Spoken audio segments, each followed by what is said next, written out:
Buonasera cari telespettatori, grazie per essere in nostra compagnia. Come ben sapete questa è iReporter per te. Questa sera un'altra tematica da approfondire con esperti e naturalmente se vi fa piacere attendiamo come sempre le vostre telefonate allo 049 80 777 57. Con noi questa sera su una tematica importantissima la dottoressa Lara Del Zotto, neuropsichiatra infantile dell'azienda ospedaliera di Padova dell'unità di crisi per bambini e famiglie, naturalmente sempre azienda ospedaliera di Padova. Scusate se ho ripetuto. La tematica parte da una domanda che è la seguente. Un mondo a misura di bambino è possibile? Partiamo dallo specifico, quindi cercare di capire di che cosa si tratta appunto l'unità di crisi per bambini e famiglie e dopodiché vediamo un attimo com'è la situazione per questi bimbi. Continuiamo a leggere sui giornali notizie un pochino spiacevoli, bimbi contesi, bimbi insomma sempre in mezzo a cose che non dovrebbero esistere e parlo a tutto tondo perché sappiate che questa sera tra i vari commensali avremo anche il presidente per quanto riguarda la nostra regione dell'UNICEF, quindi spazieremo anche all'estero sulla situazione di questi bimbi. Prego, grazie di essere qui innanzitutto. Buonasera. Allora, un mondo a misura di bambino è possibile e lo vogliamo. Sì, a gran voce tutti. Sì, io sono neuropsichiatra infantile, lavoro presso l'unità di crisi per bambini e famiglie dell'azienda ospedaliera di Padova, del Dipartimento di Salute della Donna e del Bambino ed è un reparto che si occupa appunto di famiglie in crisi, famiglie che vivono delle difficoltà molto importanti e che per questo si trovano in gravi condizioni di disagio nel seguire i loro bambini e che diventano quindi vittima un po' di un sistema molto complesso. Che tipo di sistema va a vivere poi questo bambino? Perché già il titolo a volte spaventa, unità di crisi per bambini e famiglie, di solito siamo abituati alla Farnesina come unità di crisi, insomma, e quindi associare un po' la musicalità di questa parola spaventa, riguarda i bambini alla fin fine e la famiglia a tutto tondo. Beh, la crisi è, cos'è la crisi? È un cambiamento all'interno di un equilibrio che non c'è più, c'è un cambiamento importante e la crisi può essere data da tante cose. Lei prima parlava di bambini contesi, nel caso di coppie molto conflittuali, quando ci sono appunto divorzi o separazioni, purtroppo in cui le problematiche sono estremamente appunto conflittuali, piuttosto che situazioni in cui le condizioni, le malattie psichiatriche dei genitori, il disagio economico, tante problematiche possono portare a una condizione per cui il bambino diventa un po' vittima di maltrattamenti, diventa vittima di un abuso psicoemozionale, diventa un po' l'elemento fragile della famiglia su cui sfociano un po' tutte le problematiche. Sono rimasto molto complesso. Lo so, sono rimasto un po' così perché immagino anche a casa. Per me non è stato facile, ad esempio, ve lo dico, addentrarmi nel vostro mondo per trovarvi, perché il cittadino comune non sa che ci sono appunto questi servizi partiamo dai servizi sociali del comune e poi dell'azienda ospedaliera a tutto tondo e delle istituzioni. Infatti questa sera cercheremo di farvi proprio un po' orientare in questo mondo con varie telefonate, appunto dicevo anche al pubblico tutore dei minori del Veneto che per voi è un'istituzione ben conosciuta, per altre persone, quindi il cittadino comune, non sempre si sentono questi titoli e soprattutto non si conoscono le competenze. Andiamo un pochino a capire, insomma, i perché e i per come. Così, a parole, il bambino dovrebbe essere il centro di tutto, della società, è il futuro, eppure è la prima vittima. Come mai questo? Siamo troppo ignoranti, siamo poco sensibili? Come mai succede, insomma, di sentire continuamente fatti spiacevoli di cronaca che riguardano appunto queste creature? Allora, non è una questione di ignoranza, non è una questione di cattiveria, non è una questione di colpa. Il maltrattamento è un problema di salute pubblica. Pensiamo al bambino maltrattato come un bambino che sta male e sta male all'interno di un nucleo familiare che sta male, di una società che più nel complesso è in difficoltà. Il bambino, adesso siamo in una società in cui il bambino è al centro dell'attenzione, tant'è che il primo caso di maltrattamento infantile è stato descritto nella metà del 1800, prima non si parlava di maltrattamento sui bambini. No, anche perché diciamocelo senza nasconderci che erano forza lavoro purtroppo in alcuni periodi storici. Erano forza lavoro, poi c'era una privacy anche molto importante sulla famiglia, il bambino era un po' considerato di proprietà dei genitori, quindi quello che capitava all'interno della famiglia doveva rimanere all'interno della famiglia e mamma e papà avevano un po' il controllo totale sul bambino. Questo è cambiato. Questo è assolutamente cambiato. E come mai è cambiato? Che tipo di consapevolezza a un certo momento si è presa? Per fortuna è cambiato, perché il bambino, come diceva lei prima, è il futuro No, qui c'è una della regola società. sola, non si invecchia il conduttore. Ti prego, dammi del tu, sei Ok. giovanissima.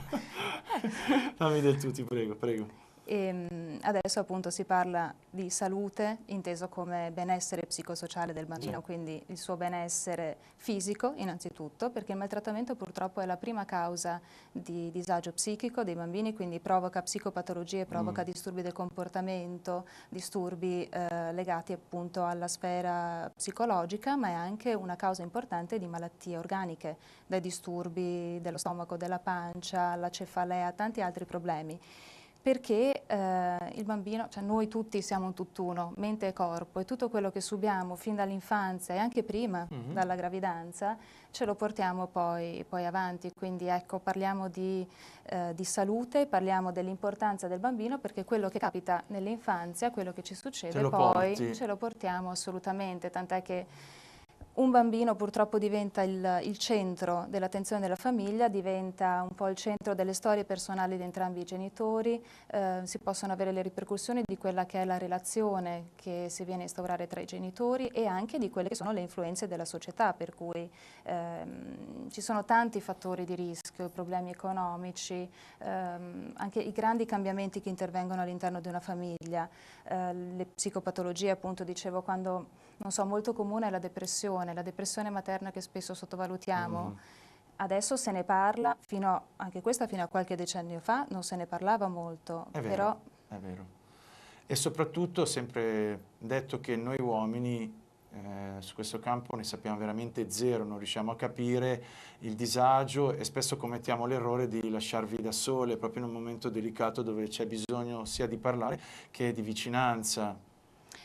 Sì, devo dire che sta anche cambiando il ruolo dell'uomo all'interno della famiglia, vediamo sempre più papà che sono molto partecipi, molto coinvolti, ed è importante che ci sia un ruolo materno e un ruolo paterno che siano ben conservati e ben... Spesso vi sento dire una cosa, non ci sono più gli uomini di una volta, perché ho controbatto sempre dicendo sì, ma gli uomini di una volta, e spero di non essere offensivo, sono anche quelli che in famiglia insomma si sono occupati relativamente di queste tematiche, nel senso erano così presi da portare avanti economicamente la famiglia che a volte appunto all'interno della cerchia domestica non sapevano neanche dove mettere le mani, del tipo è sempre stata la donna a occuparsi di tutto. E purtroppo c'è stata la questione del fatto dell'indipendenza della donna che finalmente è cambiata e quindi ha cambiato anche un po' le dinamiche familiari. Quindi un uomo moderno che in teoria stira, lava, cuce e si dà un po' più da fare rispetto al passato. E fa il papà, esatto. Attiva, più Da lì accogliente. anche la possibilità di chiedere lavorativamente, anche se siamo un po' indietro per quanto ci riguarda noi in Italia, anche, stavo dicendo, la possibilità di prendersi la pausa insomma quando c'è il parto, quindi essere più presenti, i primi giorni essere a casa accanto al proprio cucciolo, alla propria insomma compagna, cosa che prima era impensabile. Assolutamente. Però da una parte così, dall'altra parte si va a una società che è un disastro. Eccessi Esatto. sempre.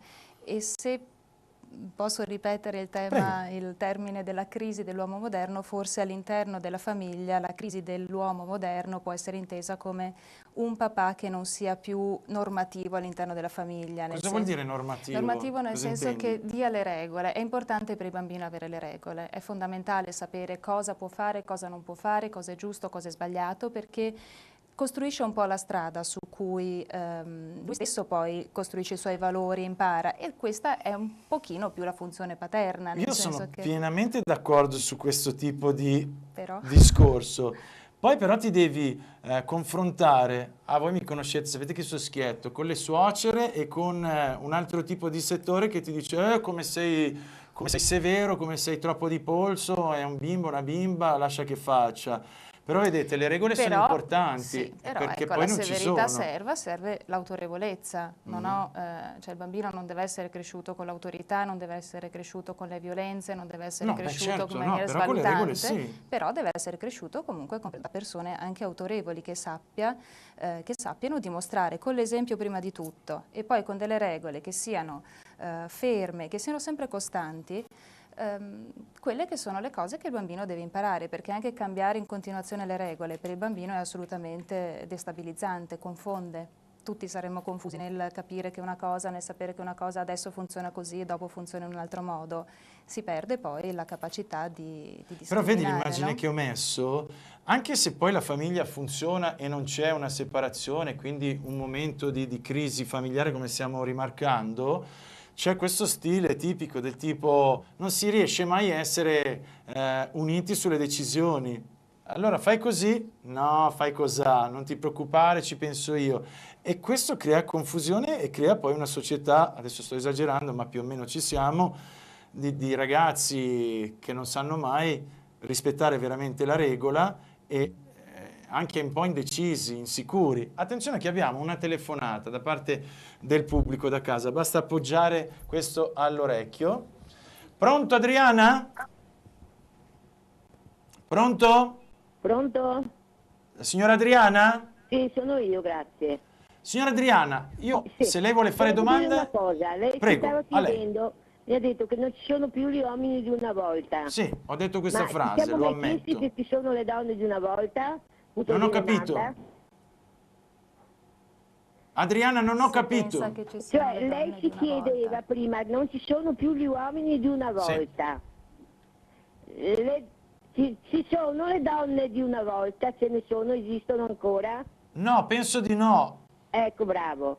La Sì, ma lo dico signorina, però in ha figli? positivo. La signorina che è la sua interlocutrice ha figli? Non credo, mi sembra così Ecco, giovane, allora, però non so, non la vede, conosco. allora bisognerebbe avere dei figli prima di parlare, si parla di teoria, non di pratica. La teoria è una cosa, la pratica è un'altra. Mi sente?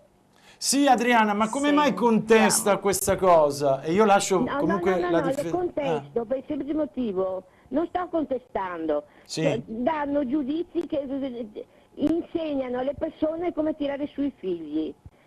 Se non ne hanno, voglio dire, la teoria non vale, bisogna essere in mezzo a certe situazioni, cioè esserne consapevoli, cioè se la coppia non va, il bambino di conseguenza si deve anche un po' amalgamare a questa situazione, se no viene protetto, lo mettiamo su una campana di vetro e là lo lasciamo.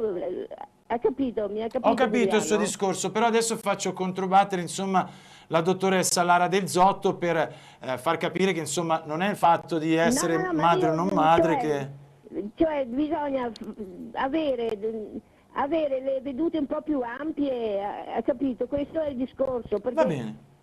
per me è così. Certo, noi Perché rispettiamo la questa sua è la mia opinione, opinione, dopo Adriana. questo non è detto che io sia...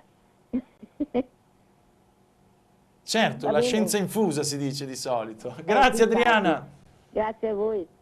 Prego. È sempre molto difficile parlare di queste cose perché Lo so. sembra un po' di entrare a casa delle persone nel Sì, e privato. noi lo facciamo, noi alla fin fine entriamo, ma come dico sempre, senza metterci insomma In sull'altare. una posizione di giudizio, Esatto. infatti è anche quello che noi non vogliamo assolutamente fare. Parliamo da clinici, sono un medico, sono un neuropsichiatra infantile, quello che ci interessa è il benessere del bambino e il benessere della famiglia. Un bambino sta bene se tutta la famiglia sta bene, per cui non è nostra intenzione quella di andare a giudicare se la mamma e il papà sono cattivi e questo è il primo messaggio che deve arrivare e deve passare.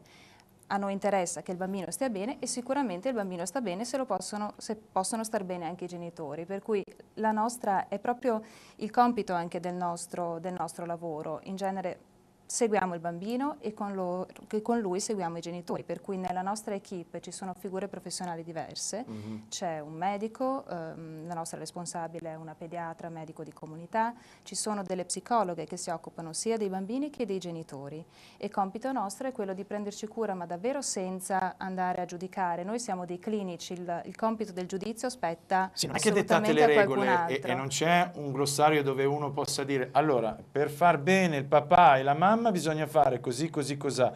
Però sappiamo che alcune cose vanno fatte, che altre cose non devono assolutamente essere fatte. Cioè non ci vuole uno scienziato urlare, litigare davanti al proprio figlio. Non si fa.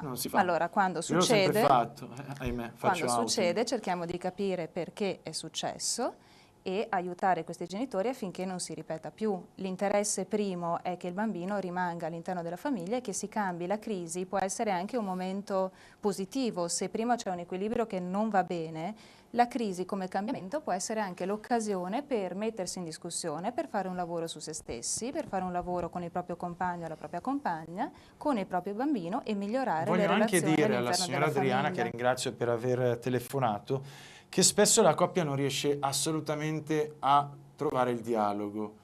Facendolo in mezzo ad altri che possono essere estranei, già più è agevolata. Assolutamente, la funzione del terzo è molto utile e poi comunque ci sono... È vero che la signora forse si è sentita, non so, mi dispiace che poi questa accusa del fatto non ha figli, è giovane. La teoria è diversa dalla pratica, ma per fare bene la pratica bisogna anche conoscere la teoria, per cui abbiamo studiato un settore molto specifico e da anni lavoriamo in questo settore, per cui non ci poniamo davvero con in una condizione di giudizio, ma di aiuto. È un ospedale, e proprio infatti siamo all'interno della clinica pediatrica, è un ospedale, da noi vengono bambini che stanno male per stare meglio. Se riusciamo a collaborare con i genitori, il bambino starà molto meglio. Pensa che tempo fa parlavo appunto con un avvocato di una formula differente di divorzio, che si chiama divorzio collaborativo, dove ci sono appunto degli psicologi, un altro tipo di modo di fare da parte degli avvocati, che speriamo cambi davvero a tutto tondo, proprio globalmente, e cioè non più andare a farsi una guerra avvocato per ottenere, allora la moto è mia, la macchina è mia, il bambino lo voglio io, però te lo concedo nei weekend. Quindi focalizzare e mettere al centro dell'attenzione l'interesse del bambino e appunto della famiglia. Speriamo si riesca. Quali sono le situazioni appunto più purtroppo spiacevoli che vedete? Quindi parto chiedendoti gli errori che la famiglia di solito vive nel proprio focolare. Allora, noi siamo all'interno di un ospedale, per cui i bambini che arrivano da noi possono arrivare attraverso diversi canali, per cui possono arrivare da situazioni più gravi, più urgenti, come può essere il pronto soccorso, piuttosto che essere segnalate dalle scuole o dai servizi sociali. Sono estremamente varie le situazioni che vediamo e coprono un po' tutto quello che è l'ambito del maltrattamento, per cui prima parlavi di violenza assistita, nel senso di bambini che vedono genitori o altre persone che usano maltrattamento, che alzano le mani tra di loro, piuttosto che bambini che essi stessi subiscono violenze fisiche. Vediamo bambini che vengono maltrattati da un punto di vista emotivo, nel senso che vengono estremamente svalutati, vengono chieste loro delle competenze che non sono appropriate per la loro età. Bambini che non vengono gratificati nelle loro cose, ma si parla di abuso psicoemozionale proprio quando la situazione è molto grave, bambini che vengono poco visti oppure visti in maniera non adeguata, bambini piccoli che vengono... di compiti troppo importanti per la loro età, come ad esempio? Come ad esempio il bambino adultizzato che magari... Sì, da noi per fortuna siamo in una realtà in cui il lavoro minorile non si vede, che purtroppo è una realtà invece molto importante. Magari il bambino a cui vengono richieste delle competenze più grandi come prendersi cura di altre persone. Ci sono arrivati. Ad esempio genitori che stanno molto male non riescono loro stessi a prendersi cura e c'è il bambino che deve un po' supplire alle funzioni. Allora, io ti devo ringraziare salutandoti, però faccio faccio un'ultima domanda, insomma, fingiamo un po' di fantasia per chiudere sempre un po' col sorriso. Fingi di avere tu una bacchetta magica, quindi questo mondo a misura di bambino, da dove partire? Da dove partiresti da dove tu? partire? Cosa potrei, se potessi cambiare le Sì. cose? Ricordiamoci tutti che siamo stati bambini. Oh, bella questa Perché, cosa. no, è vero, perché spesso si È dice vero, il bambino c'hai non ragione. capisce, il bambino non ricorda, il bambino tanto non ricorderà mai queste cose. Ma insomma, siamo stati tutti bambini, se torniamo un po' indietro e ci ricordiamo a 3, 5, 10 anni cosa provavamo, le emozioni, i ricordi, i pensieri, capiamo che... Allora, grazie a Lara Del Zotto, neuropsichiatra infantile dell'azienda ospedaliera di Grazie a Padova. voi. Io ricordo effettivamente che quando giocavo a pallone, insomma, tutti gli orari, o facevo casino in cortile, c'era sempre quello che, avete finito, Sta cosa me la sono tenuta lì, quindi cerco di resistere, anche se ci sono delle volte che dico, sono stanco, avete finito di rompere le balle qui sotto, però cerco di Ecco, tenermi, almeno in questo. Poi non sono perfetto, anzi sono un disastro come papà. Bene, sappiate che lancio la pubblicità e continuiamo con questo argomento. Siete sempre invitati, come ben sapete, 049 80 777 57. Grazie ancora alla dottoressa Lara Del Zotto. Grazie a voi. Pubblicità, noi restiamo qua, non scappate.